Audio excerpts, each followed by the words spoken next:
Habang ang napakalaking dragon ay unti-unting naglalaho sa maliliit na piraso, isang babaeng may kulay blonde na buhok na si Farir ay nagdiriwang sa tuwa. Sinasabi niyang sa wakas ay tinalo na ang Dark Lord, at isang kakaibang lalaki ang nakaharap sa dragon na nagngangalang Sanrako na may suot lamang na salawal sa kanyang mukha at puwet, ay tinignan ang dragon habang siya ay napapangiti at naghihintay sa tamang sandali at ito ang paglitaw ng araw. Nang maliwanag na ang langit, binanggit ng babae kay Sanrako na ang lahat ay dahil sa kanya at si Sanrako talaga ang tumalo sa Dark Lord. Binanggit din niya kung gaano sila nahirapan para sa sandaling iyon at sinabing ito'y mahaba at mahirap na paglalakbay. Nang magsalita na at sasabihin na ni Sanrako sa kanya ang nararamdaman niya, binanggit niya na ito ang pinakamagandang sandali ng kanyang buhay subalit sa kanilang naramdamang kasiyahan, ibinunyag ni Sanrako na hindi pala siya kakampi ni Farir at balak niya itong tapusin din. Nang inatake na niya ito, binanggit ni Sanrako na ipapadala niya si Farir sa tamang lugar kasama ang Dark Lord at ang lugar na iyon ay ang impyerno. Namatay si Farir, sa huli ay lumalabas na ang lahat ng ito ay isang laro lamang at isang batang lalaki ang naglalaro nito gamit ang VR gear, tinanggal ng bata ang kanyang VR at sumayaw sa tagumpay dahil sa wakas ay nagawa niya ang kanyang kabaliwan na hakbang, at siya'y naging Giga Chad. Sa panahon na ang mga karaniwang laro ay itinuturing na isang lumang modelo at ang mga buong immersive VR games na gaya ng nauna ay naging karaniwan na lang sa ilalim ng ilang makabuluhang mga laro, at mayroon ding malaking tambak ng mga hindi kilalang laro na tinatawag na trash games. Bagamat ang karamihan ay iniiwasan ang mga trash games dahil ito'y itinuturing na basura, ang ating bida ay masayang hinahanap at nilalaro ang mga ito dahil sa kanyang natuklasang aliw sa mga basurang laro. Ang batang ito na may tunay na pangalan na Rekiro Hizetem ay isang high school student na bihira lamang pumasok sa paaralan. Pagkatapos niyang laruin ang huling trash game, siya ay excited na laruin ang sunod na laro. Dahil sa kanyang hilig sa trash games, tinatawag siya ng iba na kakaiba at buong ipinagmamalaki niya na tinatawag ang sarili na isang trash game hunter. Dumating ang bagong araw at napagpasyahan ni Rekiro na pumasok sa paaralan sa unang pagkakataon at habang siya ay naghahanda, napansin niya ang isang paro-paro at sinabi sa kanyang ina na hulihin niya ito agad, na nagpapahiwatig na mahilig ang kanyang ina sa mga insekto. Umalis siya sa kanyang bahay para pumunta na sa kanyang paaralan, at doon ay iniiwasan niya ang lahat habang papunta sa kanyang klase at isang babaeng may pangalang Ray, ang biglang lumitaw at inamin na siya ay sumusubaybay kay Rekiro. Iniisip niya ang kanyang mga linya kung paano makikipag-usap kay Rekiro at namula sa hiya sa tuwing iniisip niya ito. Halata na may gusto ito sa kanya at syempre, walang kaalam-alam si Rekiro dito at diretso siyang pumasok sa kanyang klase na hindi man lang napapansin ang babaeng si Ray. Pagkatapos ng klase, lumipat ang eksena sa isang game shop kung saan ang manager ay nagdikit ng poster sa pader tungkol sa isang bago at posibleng lalabas na VR game. Pumunta sa game shop ang babaeng may gusto kay Rekiro na si Ray, upang malaman kung nandoon ba si Rekiro at binuking ng may-ari ng tindahan ang tunay na layunin ni Ray, kaya't naawa ito at sinabi kay Ray na hindi pa dumating si Rekiro ngayong araw. Habang namumula sa hiya si Ray, lalo pa siyang inasar ng may-ari ng tindahan at sinabihan na swerte siya dahil bata pa siya at marunong na magmahal. Nakita ng may-ari kung gaano kainteresado si Ray kay Rekiro kaya't ibinahagi nito ang impormasyon na si Rekiro ay abala sa paglaro ng isang espesyal na trash game. Kaya wala siyang oras pumunta sa tindahan kapag natapos na ang klase. Nang marinig ito, tinanong ni Ray ang may-ari tungkol sa naturang espesyal na laro at nalaman niya na ang tinutukoy ay ang larong Feria Chronicle Online. Bagamat alam natin na natapos na ni Rekiro ang laro na ito, malamang ay pupunta ulit siya sa game shop at si Ray naman ay hindi alam ito kaya nagtataka siya kung kaya ba niya na laruin ang ganitong klaseng laro. Binigay ng may-ari ng tindahan ang kanyang opinyon hinggil dito. Binanggit ng may-ari na hindi kakayanin ng isang babae na laruin ang ganoong uri ng laro na may kakaibang mechanics, kaya't binaliwala na ni Ray ang ideya ng paglalaro at tinanong na lamang ang may-ari tungkol sa kwento o tema ng laro. Ayon sa may-ari, kahit ito'y isang trashy game ay kinakailangan ng manlalaro na magsuot lamang ng shorts at maskara kapag sila ay haharap sa huling mga kalaban sa laro, pareho nilang naisip na kahit kakaiba, ito'y makatarungan dahil sa huli, ito'y isang trashy game pa rin. Habang sila ay nag-uusap, pumasok si Rekiro sa tindahan at mukhang pagod, tinanong niya ang may-ari kung mayroon itong maayos na trash game at doon ay nakilala agad siya ng may-ari at sinubukan na ipakilala siya kay Ray, Pero nang lingunin niya ito, wala na ang babae. Kaya't binago ng may-ari ang usapan at tinanong si Rekiro kung natapos na ba niya ang larong Feria Chronicles, na tinangkang tapusin niya kanina. Masayang sinagot ni Rekiro kung gaano niya na-enjoy ang pagtapos sa laro at nabanggit niya na ang karakter sa laro na si Feria ay ikinaiinis niya, kaya't pinatay niya ito bago matapos ang laro at sinisi ni Rekiro si Feria sa lahat ng problema sa laro, mula umpisa hanggang dulo. Sinabi niyang dahil kay Feria, nagiging mas malala ang mga sitwasyon na naging dahilan ng kamatayan ng mga villagers at miyembro ng grupo. Subalit tuwing sinisisi si Feria, sa isang paraan ay nagagawa niyang ituro ang sisi sa ibang tao na walang kinalaman dito at nakakalusot sa kanyang mga pagkakasala. Ito ang dahilan kung bakit galit na galit si Rekiro kay Feria, mula ulo hanggang paa. Sa huli, pinatay niya ito gamit ang lahat ng kanyang lakas at patuloy siyang nagreklamo tungkol sa kung gaano niya kamumuhian ang buong pagkatao ni Feria, at pati na rin ang may-ari ng tindahan ay nainis rin. Ipinaliwanag ni Rekiro kung paano niya ito pinatay at sinabi na kapag namatay ang boss sa laro, binibigyan ang mga manlalaro ng 3 minutong pahinga, at ginamit niya ang oras na iyon bilang pagkakataon upang patayin si Feria. Sa huli, si Rekiro ay nagpalit ng topic at hiningi sa may-ari ng tindahan ang isang trash game na mas pangit pa sa Feria Chronicles, ngunit sinabi ng may-ari na wala siyang alam at iminungkahi niya kay Rekiro na subukan ang isang laro na hindi trash. Pinakita niya ang poster na kanyang idinikit kanina at sinabi sa kanyang subukan ang laro na tinatawag na Utopia, at sa palagay niya ay dapat maranasan ng bawat gamer ang pagbabago paminsan-minsan at muling iminungkahi niya kay Rekiro na subukan ang isang laro na hindi basura. Pinaliwanag niya na ang larong ito na kilala sa tawag sa salitang Hapones na Shangri-La Frontier, ay isang buong immersive VR game na mayroong mahigit sa 30 milyong manlalaro sa buong bansa. Si Rekiro ay sa wakas na pagpasyahan na subukan ang laro at tinanong pa ang may-ari tungkol dito. Ipinaliwanag ng may-ari na ang laro ay isang masayang laro na dinisenyo upang maakit ang malaking bilang ng audience. Sinabi pa niya na ito ay isang laro na may sobrang hirap na quest. Pabalik sa kanyang bahay, iniisip pa rin ni Rekiro kung dapat ba talagang subukan ng isang trash game hunter na kagaya niya ang isang maayos na laro. Tiningnan niya ang detalye ng laro sa internet at nalaman niyang ito ay inilabas noong nakaraang tagsibol at nakakuha pa ng isang record sa Guinness bilang laro na may pinakamaraming players na nag-login. Subalit hindi pa rin ito naging sapat para ma-impress si Rekiro kaya't sinuri pa niya ang konsepto ng laro. Nalaman niya na ang settings ng laro ay sa isang mundo kung saan may kolonya mula sa kalawakan na naglaho, pero bago pa ito nawala, nag-iwan sila ng isang bagong lipunan. Libong taon na ang lumipas, ang bagong kolonya ay nabuhay na may teknolohiya na katulad ng panahon sa nakaraan, may mga aspeto rin ng laro na nagdadagdag ng mga elemento ng siyensya at di kagaya ng Feria na kahit na maraming ayaw, may ilan pa ring nagmamahal dito. Ang larong Utopia ay sobrang minamahal ng lahat, na ang iilang mga basher dito na hindi gusto ang laro ay nalunod sa dami ng mga tagahanga nito at dahil dito, napagpasyahan ni Rekiro na subukan ito at ipinagana ang laro sa kanyang PC. Pagsuot at pag-on niya sa kanyang VR gear, nakita niya ang introduksyon ng kumpanyang gumawa ng laro na itinatag ng henyo na programmer na si Sukaye Tsukiri, at mukhang ito rin ay ang utak sa likod ng VR game system na ito at naging kilala sa larangan ng pagdevelop ng laro. Dahil dito, mas lalong naging kumpiyansa si Rekiro na magiging maganda ang laro at naisip niya kung talaga bang sulit ang paglaro ng isang bagay na hindi trash. Habang patuloy siya sa paglalaro, unti-unti na nagbabago ang kanyang opinyon.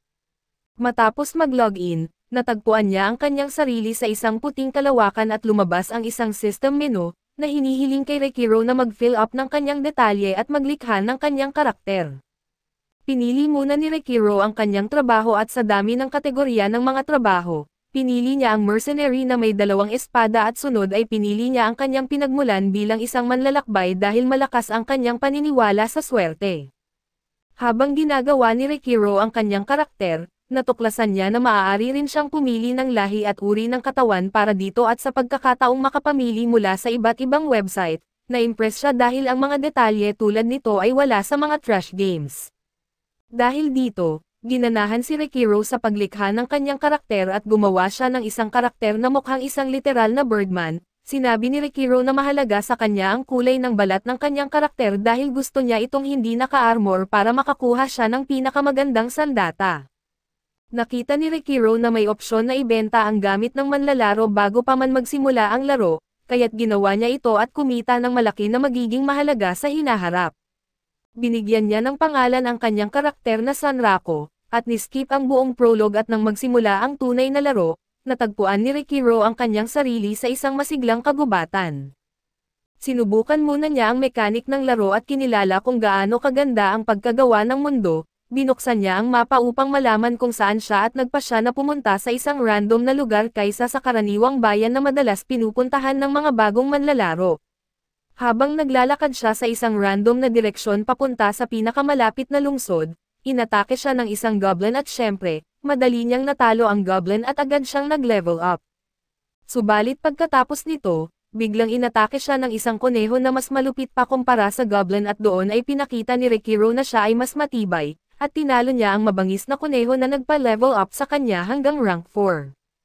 Dahil dito, natutunan niya ang isang bagong skill na nagbigay sa kanya ng matinding kagustuhan na subukan ang iba't ibang estilo ng pakikipaglaban, at habang iniisip ang mga bagong skill, naisip ni Rekiro kung makakakita ba siya ng mga bugs sa sikat na larong ito. Subalit dahil wala umanong mga bugs, nadama niyang maari niyang gamitin ang kanyang mga kasanayan sa maximum na kapasidad at ginawa niya ito at nag-ipon ng maraming puntos na nagpa-level up sa kanya hanggang level 12 sa loob lamang ng maikling panahon. Dahil dito, nakakuha siya ng mas maraming skills at naging mas versatile sa kanyang mga atake at sa gabi, iniisip ni Rekiro na ito na ang tamang panahon upang pumunta sa susunod na bayan at alamin kung ano talaga ang kwento ng laro. Bagamat alam niyang hindi na siya makakakuha ng karagdagang XP dahil sa mga halimaw na nasa mababang antas na, medyo malayo na siya mula sa main city. Subalit napansin niya na malapit lang siya sa isa pang bayan na may pangalang Secondville at habang patungo siya roon, nakita niya ang isang ahas na may ponytails na humaharang sa tulay.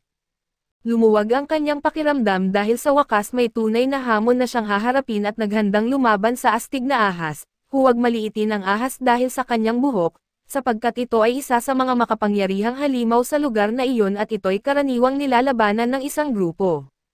Tumigil si Rekiro sandali upang pag-isipan ang mga karaniwang atake ng ahas sa laro, sinabi niya na dahil sa kanyang avatar na gumagalaw ayon sa kanyang gusto, hindi na niya kailangan ng depensa upang talunin ang boss.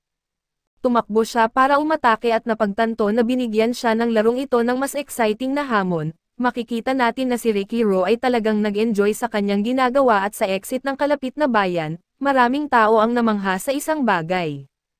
Nagulat sila at nakita natin na may isang tao na nagsusuot ng napakalaking armor at ito ay ang lugar ng starting town sa bayan ng Firsta. Napansin ng mga tao na ang taong ito ay may mataas na level ng kagamitan, at isang crest na mula sa isang clan na nakatuon sa mga achievement ng tao. Nagtataka ang mga walang kamuwang-muwang na mga tao kung ano ang ginagawa ng isang knight sa lugar, at sa pamamagitan ng boses ay malalaman natin na ito ay isang babae pala. Tiningnan niya ang mga pangalan ng mga tao sa harapan niya, at naalala niya na pare-pareho ang pangalan ng mga karakter na ibinigay ni Rekiro sa kanya, kaso lang wala si Rekiro doon at kahit ang lahat ng mga bagong manlalaro ay magsisimulang mag-login sa bayan ng Firsta.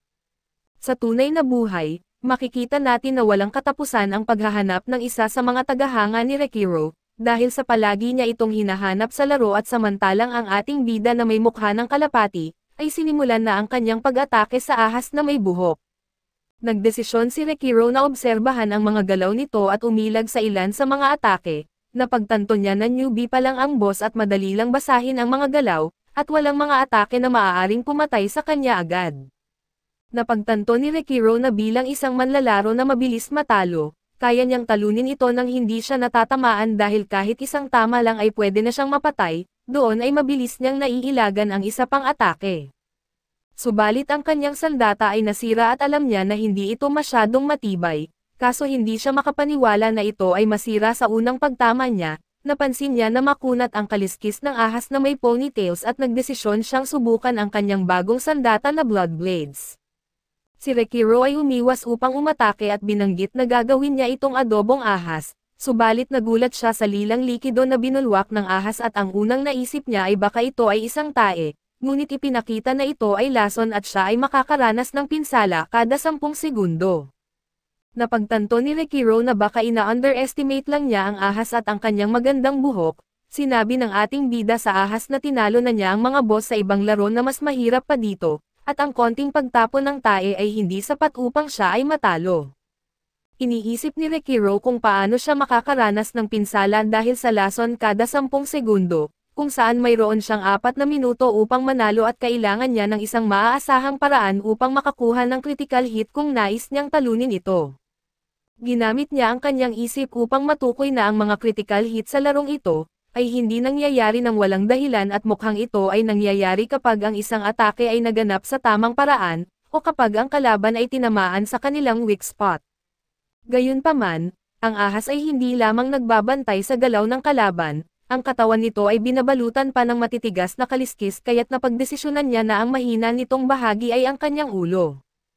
Ang ahas na napaka-protective sa kanyang magandang buhok ay hinarang ang kanyang atake at napagtanto ni Rekiro na ang pag-atake sa ulo nito ay hindi magiging madali at sa halip, nagdesisyon siyang hanapin pa ang mga weak spot gamit ang skill na screw pierce, upang tusukin ang katawan nito. Pinagpatuloy niya ang pag-atake sa butas na ginawa niya at sinabi niya na ang defensive properties ng isang sugatang bahagi ay nagbabago, na nagpapahintulot na makalikha ng mga critical hit na mag-trigger doon. Ang ahas ay sumigaw sa sakit habang ang kanyang magandang buhok ay umihip sa hangin na parang nasa shampoo commercial. Itinuloy ni Rekiro ang kanyang pag-atake habang ang oras ay malapit ng matapos, kaso lang wala siyang ideya kung gaano karami ang HP na meron ang ahas at hindi siya sigurado kung magtatagumpay siya. Siya ay tinulak palayo at napagtanto ni Rekiro na ang pagtalo niya sa mga boss sa basurang laro online, ay nagbigay sa kanya ng kumpiyansa na madali lang niyang talunin ang boss ng larong ito na pangmasa.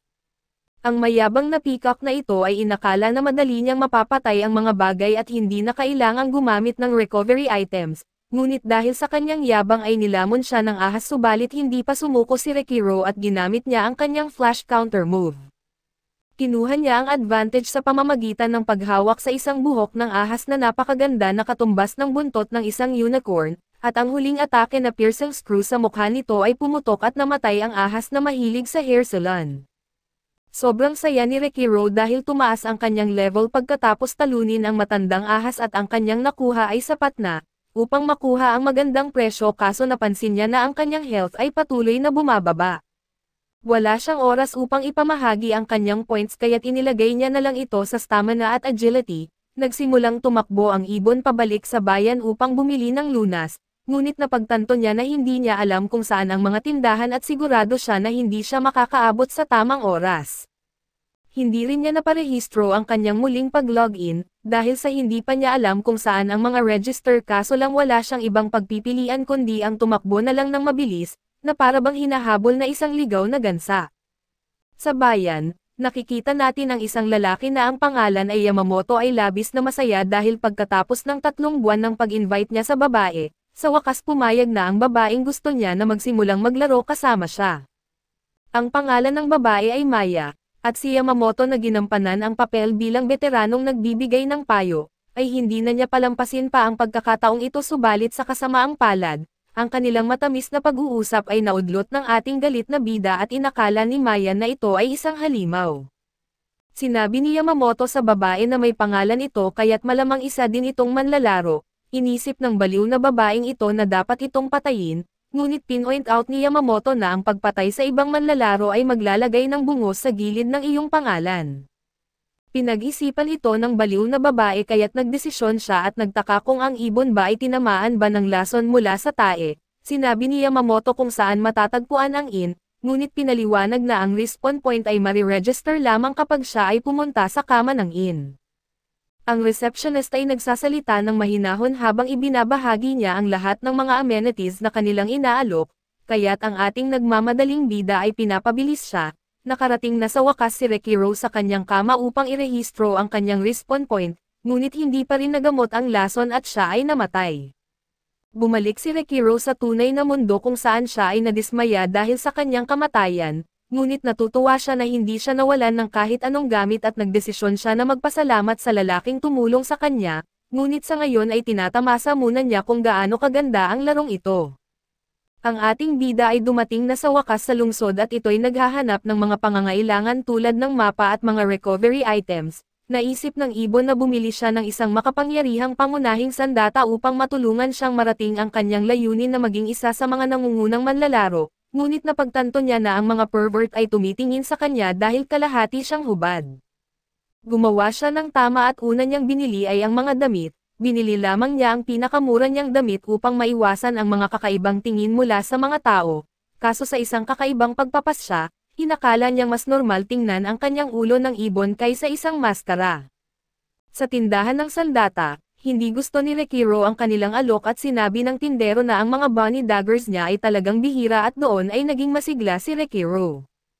Gayunpaman, nang ipaliwanag ng lalaki na kaya niyang gumawa ng mga sandata para sa kanya at dahil dito ay kailangan niya munang ipunan ng mga materyales na kinakailangan nito, kaya't agad na tinungo ni Rekiro ang isang lugar kung saan maraming mineral na kasama sa paggawa ng sandata. Subalit siya ay naguluhan at naiinis dahil sa halip na mineral, puro bato lamang ang kanyang nakukuha at siya ay nabigo sapagkat sa loob ng 30 minuto, 2 lamang sa 6 na kailangang mineral ang kanyang nakuha. Sinamahan pa ito ng malapot na putik at lalong mas naging masalimuot ang sitwasyon nang may isang nakakainis na palaka ang lumitaw. Inabala nito si Rekiro na para bang gusto nitong makuha ang unang pwesto sa isang kompetisyon sa paglangoy. Akala ni Rekiro ay maaari silang mabuhay ng mapayapa dahil hindi naman ito delikado, ngunit napagtanto niya na gusto nitong maging isa sa mga materyales at ang kanyang atake ay tumama sa palaka, kaya't lumapit siya upang tapusin ito. Alam niyang may resistance ito sa mga hiwa dahil ang kanyang suit ay gawa mula sa balat nito, kaya't napagpasyahan niyang gamitin ang mga atake na pagbubunggo at tusok, bagay na bagay dito ang kanyang palakol kaso siya ay nainis muli nang napagtanto na ang putik sa marshland ay nagpapabagal sa kilos ng mga manlalaro. Ang kawawang palaka ay namatay sa kamay ng ating bayaning ibon, kaso sa kadahilan ng ito'y madali lamang para sa kanya na tapusin ito, pero hindi ito naging dahilan upang siya ay maging masaya. Napansin ni Rekiro na marami na ang mga bagong manlalaro dahil sa summer break, at napagtanto niyang dapat niyang maunahan ang lahat sa pagkuha ng materyales at pagkatapos, si Rekiro ay ikinamangha ng may-ari ng tindahan sa dami ng kanyang mineral. Sinabihan siya na isa sa mga piraso ay talagang espesyal, at ginawa rito ang 2 espada at matapos ang ilang oras, ito'y handa na at nalaman ni Rekiro na ang mga ito ay mga god-tier weapon. Ang panday ay nagsasabi na ang pagtaas ng antas ng isang sandata ay napakahalaga at ang pagtaas ng antas ay ibig sabihin ay pag-upgrade, ngunit ito ang terminong ginagamit ng mga panday na seryoso sa kanilang trabaho at itinuturing ang mga sandata na kanilang ginawa bilang kanilang mga anak. Napaisip si Rekiro kung paano ang panday na isa lamang NPC ngunit ang paraan nito ng pagsasalita at kilos ay kahanga-hanga. Sinabi sa kanya ng NPC na huwag umalis ng bayan na may suot na armor, dahil ang mga hayop sa gabi ay mapanganib. Hindi niya alam na handa ang ating bidang ibon sa hamon at plano nitong harapin ang mga mapanganib na hayop, upang subukan ang kanyang bagong sandata at magdagdag ng ilang antas. Sa tulay, nakikita natin na ang ahas ay muling nag-respawn mula sa kanyang pagkamatay na parang isang phoenix na may buhok na mas bongga pa kaysa sa nauna, subalit ito ay tinamaan ng isang makapangyarihang atake mula kay Rey na patuloy sa kanyang paghahanap kay Rekiro. Ang babaeng ito na parang isang detective ay hinanap siya sa buong lugar ng mga newbie, ngunit napagtanto na baka tinalo ni Rekiro ang ahas nang hindi dumaan sa bayan at ngayon ay nasa Secondville na, at iniisip niya na kung magagawa man ito ng isang bagong manlalaro, subalit sigurado siya na kung may makakagawa man nito, malamang walang iba kundi si Rekiro. Sa ibang lugar, ang ating ibon na mahilig sa laban ay nakikipaglaban sa goblin mula sa The Lord of the Rings at ina-apply ang lahat ng kanyang natutunan. Ang mga halimaw ay nagbabago depende sa kung ito ay araw o gabi. Karamihan sa mga halimaw sa gabi ay agresibo at mapanganib ayon sa sinabi ng tindero ng sandata, at ito ay tumulong sa kanya upang magkaroon ng progreso sa pagtaas ng kanyang antas at matutunan ang ilang bagong skills. Subalit ang partikular na maliliit na halimaw ay tila mas makapangyarihan. Ang galaw at atake nito ay iba sa mga goblin sa kagubatan at ito ay may maraming HP at ginagamit ang mga pekeng kilos sa kanyang paraan ng paglalaban, na parang ito ay ginagawa na niya sa buong buhay niya. Biglang ang maliit na goblin ay naglabas ng isang nakakabasag na sigaw, at tinawag ang lahat ng kanyang mga kasamang goblin na parang hindi pa sapat ang pakikipaglaban sa isa, ngayon ay kailangan niyang harapin ang ilang goblin. Napagtanto niya na kailangan niyang tumakbo ng mabilis upang magkaroon ng pagkakataon na makaligtas at gayunpaman, bigla siyang natauhan at pinapaalala sa kanyang sarili na masyado siyang nag-e-enjoy para lamang tumakbo palayo. Si Rekiro ay isang ibon, ngunit hindi siya duwag at kaya't tinanggap niya ang hamon at tinalo ang mga nakakainis na goblin. Iniisip ni Rekiro kung gaano siya nag-enjoy sa buong oras at sinabi sa kanyang sarili na ang mga laro sa mataas na level ay talagang kahanga-hanga.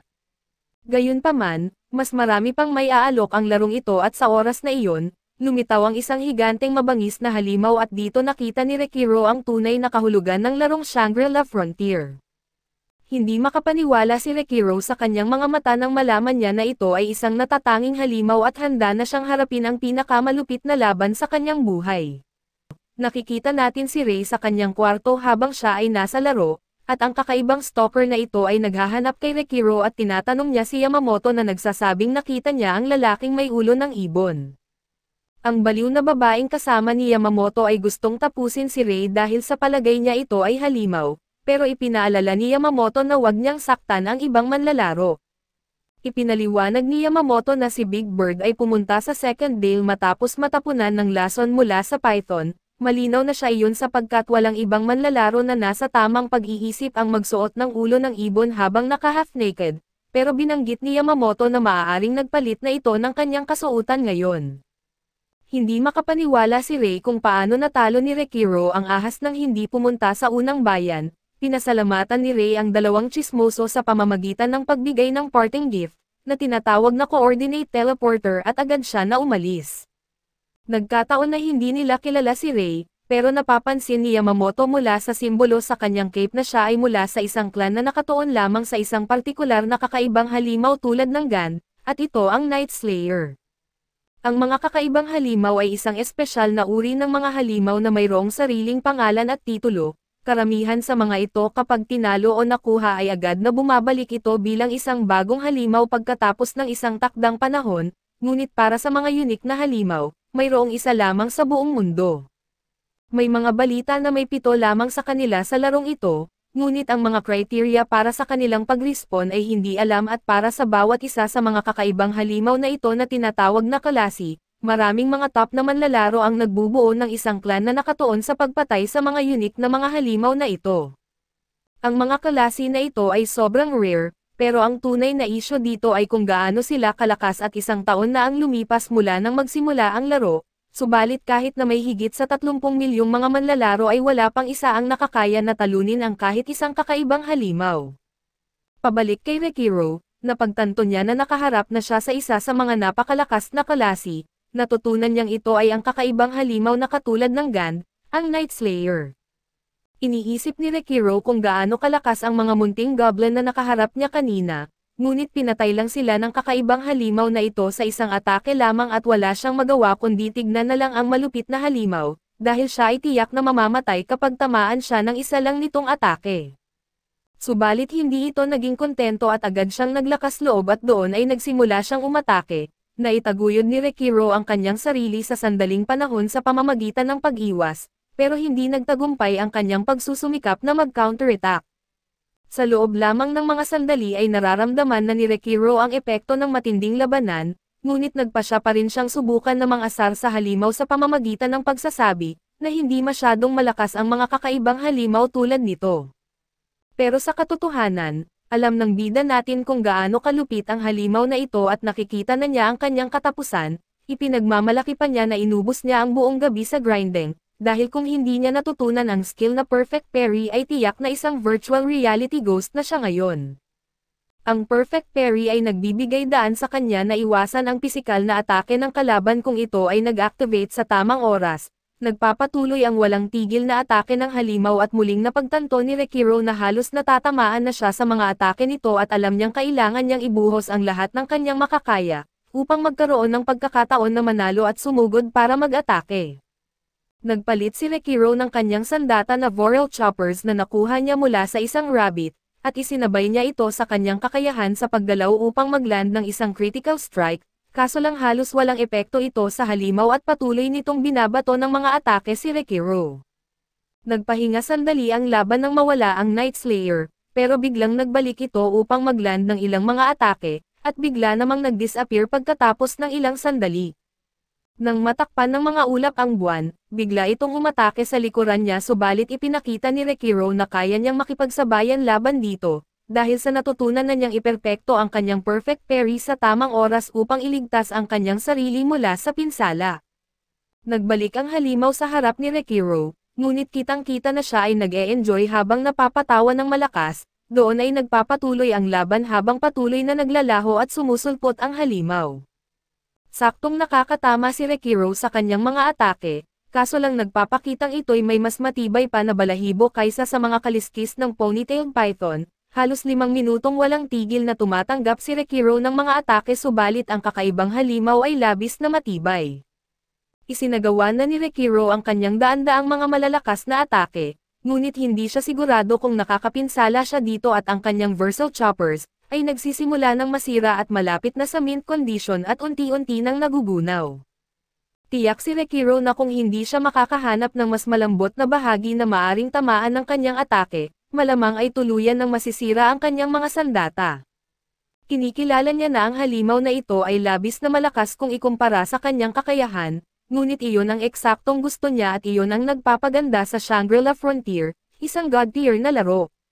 Hindi nagkaroon ng mapayapang oras ang ating bida habang iniisip niya ang mga nakakatukso at nakaka-excite na pagkakataon na nagpaparamdam sa kanya, na parang siya'y nasa apoy habang ilan pang malalakas na atake ay nagagawa niya. Ipinahayag niya na hindi posible na sumaya sa isang laro ng higit pa. Isa siyang manlalaro na nakarating na sa walang katapusang bilang ng mga laro na puno ng mga bug at hindi pantay na mga halimaw.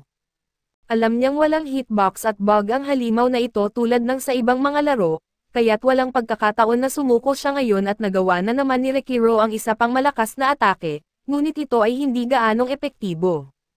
Naitulak siya palayo mula sa kasalukuyang distansya ng halimaw, subalit ito'y naglabas ng malakas na sigaw na nagpaparalisado kay Rekiro at muling natakpan ng ulap ang buwan na nagpapalitaw sa halimaw at pagkaraan ng ilang segundo, si Rekiro ay nagulat nang makitang nawala ang kanyang mga paa.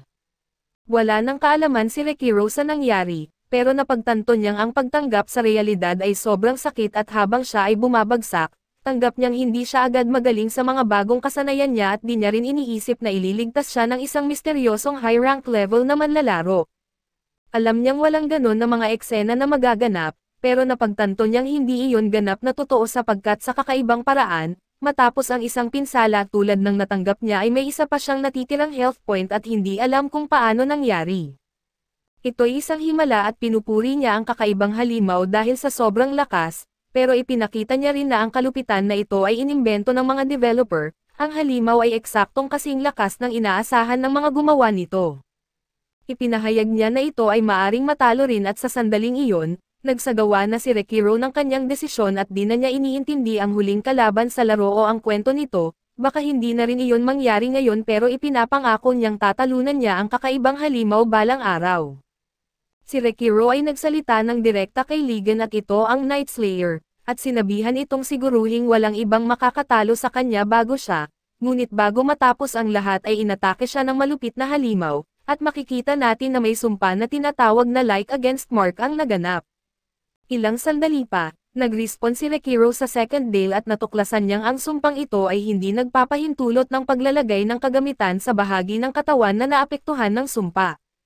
Sa mabilis na pagsusuri ng kanyang katawan, halos sakop na ng Ligan Guns mark ang buong katawan niya, kaya't hindi na niya maaring ikabit ang mga gamit sa kanyang torso at mga binti.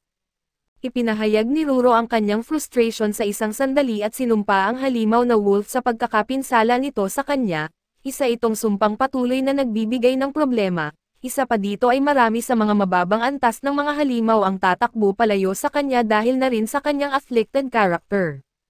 Ang mga usapan nila sa mga NPC ay maaapektuhan din, at ang afflicted na bahagi ng katawan ay magkakaroon ng resistensya sa mga epekto ng mahika. Ang tanging paraan upang alisin ang sumpa ay sa pamamagitan ng mga dasal ng isang santo o sa pagtalo ng caster ng sumpa. Dahil sa lahat ng masamang balita na ito, nagpa siya si Rekiro na maglanghap muna ng sariwang hangin bago tapusin ang kanyang sarili at doon, kanyang inilabas ang malakas na sigaw habang sinasabi na ito ay ang uri ng sumpang nangyayari sa mga basurang laro. Habang nagtataka ang mga tao kung ano ang ginagawa ng taong naka-half naked, Doon ay kalmado niyang inayos ang kanyang sarili at pagkatapos, ipinapaalala niya sa kanyang sarili ang 3 prinsipyong natutunan niya mula sa lahat ng mga basurang laro. Una ay isang pasensyosong isipan, pangalawa ay ang di mabilang na diwa, at pangatlo ay ang malamig na paghatol. Isang mabilis na pagsusuri ng kanyang mga estadistika ay nagpapakita na ang mga manlalaro ay nagkakaroon ng maraming karanasan mula sa pakikipaglaban sa isang kakaibang halimaw, na nangangahulugang siya ay nag-level up ng husto. Pinaigting ang kanyang mga kasanayan at nakakuha pa siya ng maraming stat points na maaring idagdag at matapos niyang ilagay ang mga puntos, napagtanto niya na ginawa niya ang sarili na isang glass cannon na posibleng mamamatay sa isang tama lang.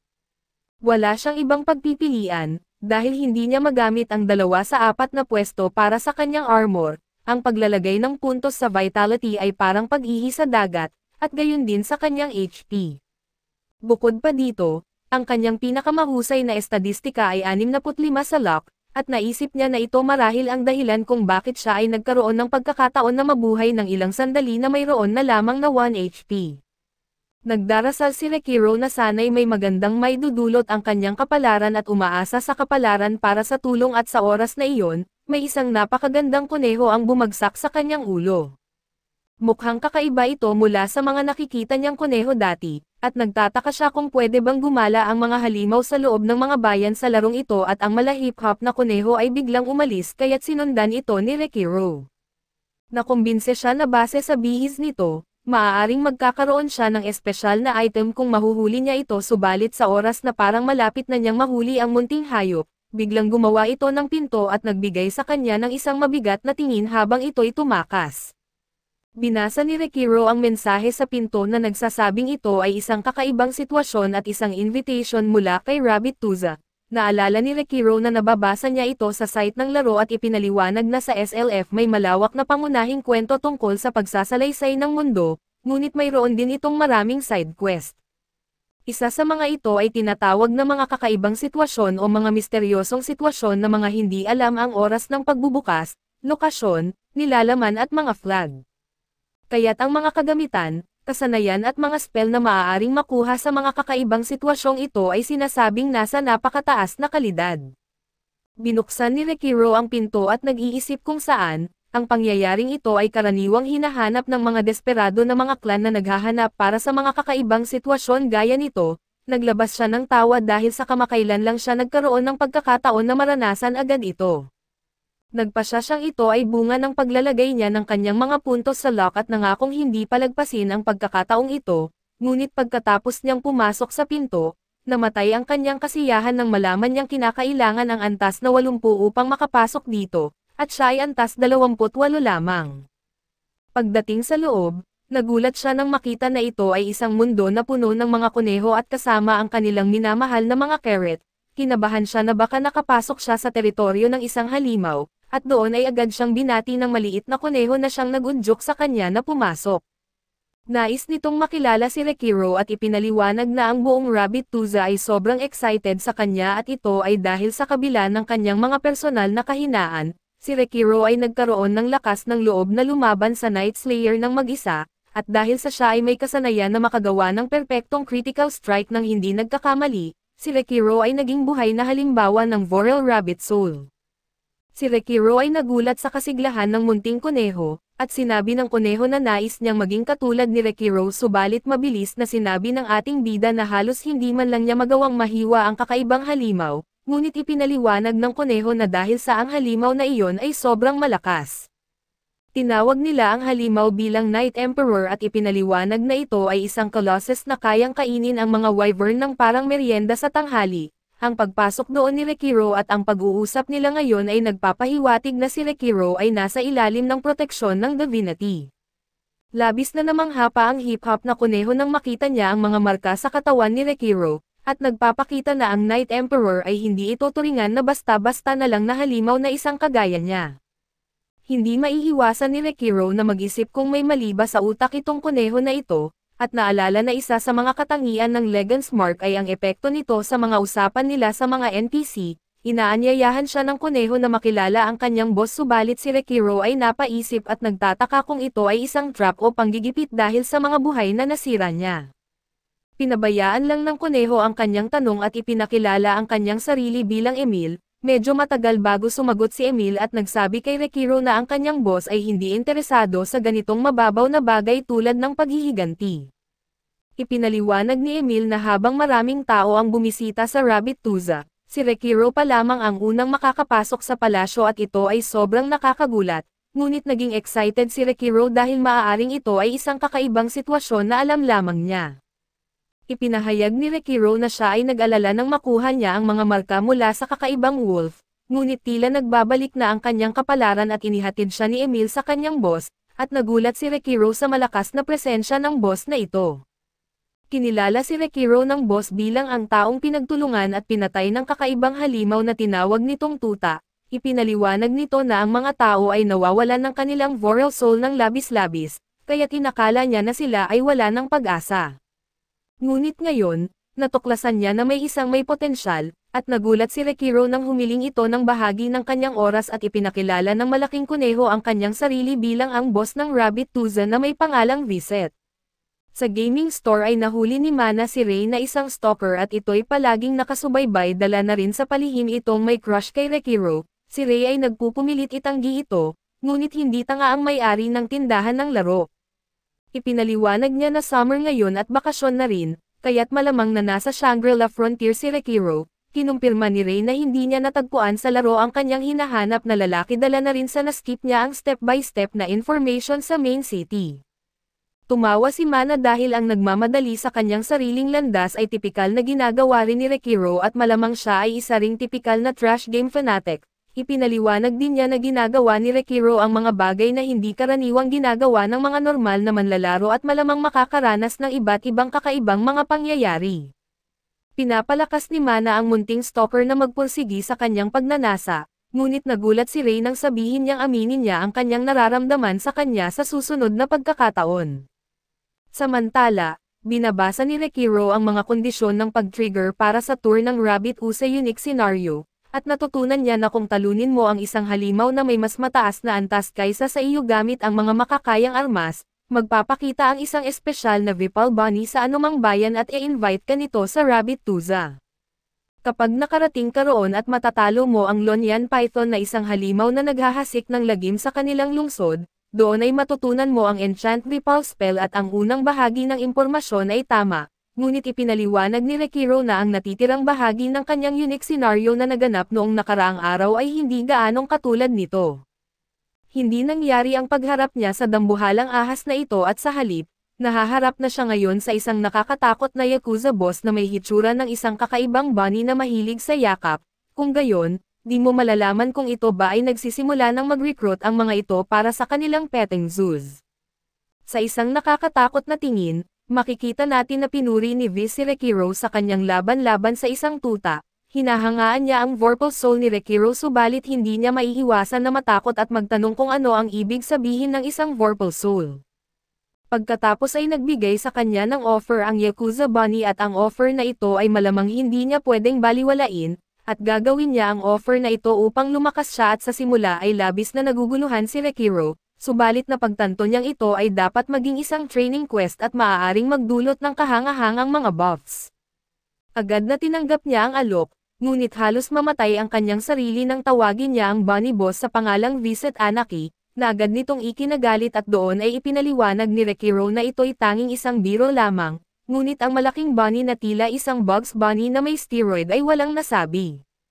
Sa kabutihang palad, may sentido komon si Viset para sa biro, kaya't hindi siya nagutos na patayin ito at pumalakpak na lamang ng malakas at tinatanggap niya si Rekiro bilang kanyang alagad at hinihiling sa kanya na tawagin siyang Vosh, na isang pribilehiyo na ibinibigay lamang sa mga may potensyal at tinanggap ito ni Rekiro, na nagpapasalamat na hindi siya inutusan ng Yakuza Bunny na lumangoy kasama ang mga isda. Sinabi ni Vosh kay Emil na siya na ang bahala kay Rekiro, na syempre ay labis na tuwang-tuwa ang kakaibang maliit na bunny, at ipinapangako niyang magtatrabaho ito ng husto. Si Emil ay sobrang tuwang-tuwa na masamahan si Rekiro sa isang tour ng palasyo, ngunit ipinaliwanag ni Rekiro na kailangan muna niyang magpahinga matapos ang mahabang laro. Ngunit sa kanyang isipan, iniisip niya rin kung paano makakakuha ng karagdagang impormasyon tungkol sa mga unique scenario at unique na mga halimaw, Natutuwa si Rekiro na maaari niyang i-register ang kanyang respawn point doon, at inalok siyang iingatan ito ni Emil. Naalala ni Vash na may nakalimutan siyang isa pang bagay, kaya't inihagis niya ang Vipal Soul Collar kay Rekiro. Nagulat siya nang malaman niyang ang collar ay nagbibigay ng 2.5 beses na stat points kapag nagle-level up, ngunit tatanggapin lamang nito ang kalahating experience. Agad niyang sinubukan na alisin ito, ngunit ipinaliwanag ni Vash na walang ibang paraan na ito ay maalis, hindi niya papayagan na alisin ni Rekiro ito dahil kinakailangan ang labis na paghihirap para maging malakas ang mga mahina. Binigyang diin niya na huwag kalimutan ang Vipal Soul at sinabi ng kakaibang maliit na bunny na maganda ito sa kanya, ngunit hindi makapaniwala si Rekiro na may dagdag na restrictions siyang natanggap. Sa kasalukuyan ay na-realize ni Rekiro na kahit pa ito ay nagdudulot ng dagdag na experience at ang pagkakuha ng 2.5 beses na stat points ay isang malaking benepisyo, baka ito'y isang crack code na ni isa sa forum ay walang nakakaalam tungkol kay Viset at Emil, pati na rin ang Voral Soul Collar. Wala nang ibang manlalaro bukod sa kanya ang naka-experience sa unique scenario at nakapasok sa Palace of Rachua. Nagiging sobrang excited si Rekiro sa pagkakaalam kung gaano siya kasaya na natagpuan niya ang isang unique scenario. Tanging siya lang ang nakakaalam subalit sa kasamaang palad, may appointment pala siya sa isang taong may pangalang Kacho at nag-login sa isang laro na hindi na niya nalaro sa matagal na panahon na tinatawag na Berserk Online Passion, o gaya ng tawag ng ilan dito ay Burp. Isang laro ito ng labanan na dating hinangaan ni Rekiro, at isa lang ang ibig sabihin nito at malamang ito ay isang trash game at ang bilang ng mga manlalaro nito ay bumaba sa mas mababa sa 100 sign-ins bawat araw, kaya't marami ang nagtatanong kung bakit patuloy pa rin itong umaandar.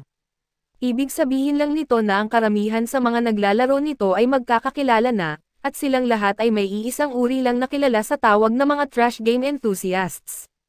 Nakipagkita si Rekiro kay Katso at humiling ng mga patakaran sa laban. Nagsimula ang laban at habang ginagawa ni Katso ang kanyang pinakamahusay na impression ni Luffy nang walang straw hat, ipinaalala niya kay Ruro na anything goes. Ipinalabas ni Katso ang kanyang bagong kakayahan na natuklasan habang si Rekiro ay nakatuon sa Follia Online, at tinawag itong NSFW Tentacle Attack at nagulat si Rekiro na makita na nakagawa ng bagong glitch si Katso at nagtaka kung paano ito naging isang pro gamer. Nagulat din si Katso dahil gumagamit ito ng delay, ngunit may paraan pa rin si Rekiro para ma-block ang kanyang atake at tinawag si Rekiro ni Katso na tunay na baliw para sa kanyang mabilis na reaction speed, at binanggit ni Rekiro na ang kanyang quick draw fist ay ang pinakamahusay na fighting style. Ipinaliwanag niya na hanggat mayroon siyang 12 frames, maaari niyang kontrahin ang mga atake ng mga boss ng walang pinsala. Nagpatuloy ang laban nila na tila isang eksena sa One Piece at napansin na ng mga tao sa paligid ang kanilang laban. Kahit ituring na trash game ang Burp, perpekto nitong ipinapakita ang dahilan kung bakit may appeal ito sa kanilang niche, at iyon ay ang anumang bug ay pinapayagan. Nagpatuloy ang kanilang Gatling gun punching, at ikinatuwa ni Rekiro nang mabali niya ang isa sa mga kamao ni Katso pero sa kasamaang palad, ito'y nagdulot ng masamang pangyayari para sa kanya dahil ang kamao na iyon ang nagtapos sa laban nila. Hindi makapaniwala si Rekiro na ang mga after-image fist textures ay bahagi ng hitbox, at doon ay tinanghal siyang talo ngunit nagpasalamat pa rin si Rekiro kay Katso dahil kailangan niyang magkaroon ng magandang PvP dahil sa matapos siyang makipaglaban sa mga NPC sa mga nakaraang araw.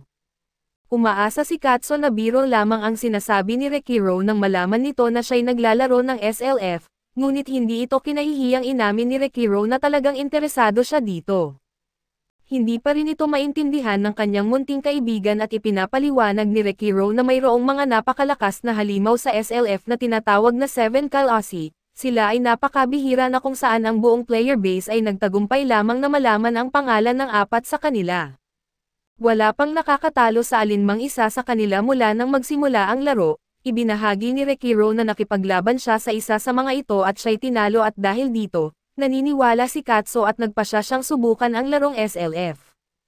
Napukaw ang kanyang interes nang marinig niyang magkwento si Rekiro tungkol dito, at kinumpirma niyang wala namang mga kaibigan sa totoong buhay na naglalaro ng Burp, ngunit sa huli, may isa pa pala na naglalaro ng SLF at nagpadala ng mensahe si Katso sa tao na ito upang sabihing naglalaro rin si Rekiro nito. Walang ideya si Rekiro kung sino ito, ngunit makikita natin na ito'y isang babaeng may kulay lila na kasalukuyang nakikipaglaban sa mga kalaban nang matanggap niya ang mensahe, at binanggit niya na palagi niyang iniisip na baka may kondisyon si Rekiro na kapag natalo siya ay titigil na siya sa pagsusugal ng mga trash games. Matapos tapusin ang kanyang mga kalaban, makikita natin na mayroon siyang player kill badge para sa pagpatay sa lahat ng mga totoong manlalaro. Natutuwa siya na naglalaro si Rekiro ng SLF at nagdesisyon na siya ang magiging gabay nito. Bumalik si Rekiro sa second dale at napahanga kung gaano kagaling si Emil sa paggamit ng teleport gate at pakiramdam niya ay maganda ang kanyang kalagayan ngayon. Napagtanto niya kung ang paglalaro ba niya ng burp ang dahilan kung bakit madali siyang gumagalaw sa kanyang SLF avatar. Napaisip si Emil kung bakit nais umalis ni Rekiro agad, samantalang may marami pa sana siyang pwedeng gawin sa Rabbit Tuza at ipinaliwanag ni Rekiro na habang gusto niyang mapasyal ang Rabbit Tuza, mas mahalaga na makarating na sila sa THD Rema bago dumagsa ang maraming tao. May malaking pagtaas sa bilang ng mga manlalaro simula nang magumpisa ang bakasyon ng summer at ayon sa mga forum, puno na ang Street Town First ng mga bagong manlalaro at malamang na hindi rin magtatagal bago dumating ang Sonia. Kaya't magkakaroon ng congestion sa mga pasilidad at pag-aagawan sa mga halimaw at mining spots. Isa pa, malaking lungsod ang Third Rema at kaya't kung balak niyang magsagawa ng Rabbit Tuesday unique scenario, nais niyang gawin ito mula sa isang malaking lungsod na may sapat na espasyo. Ganap na sumasang-ayon si Emil, ngunit nagulat si Rekiro na hindi niya maintindihan ng buo ang mga sinasabi ni Emil. Handa na ito at masayang-masaya si Emil na tumulong at nagulat si Rekiro na pwede pala niyang idagdag ang mga NPC sa kanyang party. Ipinaliwanag ni Emil na hindi makakarating si Rekiro sa Rabbit Tuza o sa palasyo nang walang kanyang tulong, pero iniisip ni Rekiro na ang maliit na libreng NPC ay kasama lamang para sumama at tinanggap ni Ruro ang party request nito, at napagtanto na mas mataas ang mga estadistika ng Munting Bunny kaysa sa kanya. Hindi naman siya gaanong nababahala dahil tiwala siyang malalampasan niya ang stats ni Emil sa madaling panahon, medyo sigurado siya na ang Lance Mark ang nag-trigger para ma-unlock ang unique scenario, at iniisip kung ang pagkakaroon ni Emil ay paraan ng laro para tuluyang mawala ang marka. Naghahanda na silang umalis kaso lang pinigilan sila ng dalawang babae na namamangha na ang nakita nila ay isang nakakatuwang Munting Bunny, nais nilang malaman kung pwede rin nilang makuha ito bilang alaga. Subalit nagulat sila nang makita na si Rekiro ay isang half-naked na kalapati. Naisip ni Rekiro na siya'y labis na nalilito at hindi naisip na si Emil ay isang NPC at nakikita din ito ng mga player na hindi pa nakakaranas ng unique scenario, at dahil ngayon ay nais niyang panatilihin itong sikreto at hanggang sa kaya niyang matapos ang misyon na ito. Ipinakilala ng mangmang na Munting Bunny ang kanyang sarili at nagtangkang tanungin ang dalawang babae. Kaso pinigilan siya ni Rekiro at sumigaw na ito'y isa lamang sa kanyang mga pet habang tumatakbo palayo. Sa kasamaang palad para kay Rekiro, kinunan siya ng litrato ng isa sa mga curious na babae at naisipan nilang itanong sa mga forum kung saan maaaring makakuha ng isang Munting Bunny na marunong magsalita. Nakatakas ang dalawa mula sa mga tao at inamin ni Emil na wala sa kanyang hitsura ang may ganoong high-level athlete. Dahil hindi siya gaanong angkop sa pagtakbo at nang mabilis na hinihintay ni Emil ang kanilang susunod na gawain, ipinaliwanag ni Rekiro na nais niyang tiyakin ang isang bahagi ng kanyang sumpa na nagsasabing ang mga halimaw na mas mababa ang level ay tatakbo dahil sa The Afflicted character. Bigla silang pinagpala at dahil doon ay biglang lumitaw ang isang halimaw na mas mababa ang antas at sumalakay sa kanila, kaso lang agad itong tumakbo pabalik nang makita ang sumpa at ito'y perpekto para kay Rekiro. At hinahabol ito ng isang nanggigigil na ibon na may malaking banta sa halimaw. Hindi lang niya ito basta na lang na hinabol ngunit may plano si Rekiro na papuntahin ito patungo sa isang pader para sa kanyang gagawing timing at sa pagbabago nito ng direksyon, itinapon ni Rekiro ang kanyang sandata at agad niya itong sinundan ng mabilisang atake. Binanggit ni Rekiro na natanggap niya ang isang bonus attack mula sa inertia. Isang law of physics na nangyayari sa totoong mundo at iilan lamang ang mga laro na sinusubukan itong i-replicate, at pinupuri niya kung paano itinuturing ng laro ang realidad sa pinakamalapit na paraan na kayang gawin nito. Dumating si Emil upang ipagdiwang ito na may hyper na energy, na lagi nang nakakaugalian at kinikilala niya ang kakayahan ni Rekiro sa pakikipaglaban dahil halos hindi niya makita kung saan sa kanila ang halimaw. Matapos ang pagsusuri ni Rekiro, naisip na niya kung ano ang dapat gawin at ang plano ay huwag nang pansinin ang mga baguhang manlalaro at direkta nang pumunta sa area boss, at namamangha si Emil sa simpleng planong ito at nagtuloy-tuloy sila, may pag-asa at kagalakan na harapin ang anuman ang kanilang magiging kapalaran. Subalit sa loob lamang ng ilang segundo, makikita natin na si Rekiro ay sobrang na-frustrate at dumating na sila sa lugar kung saan dapat sana makikita ang boss, ngunit sa kanilang paligid ay walang ibang makita kundi ang malalawak na putikan.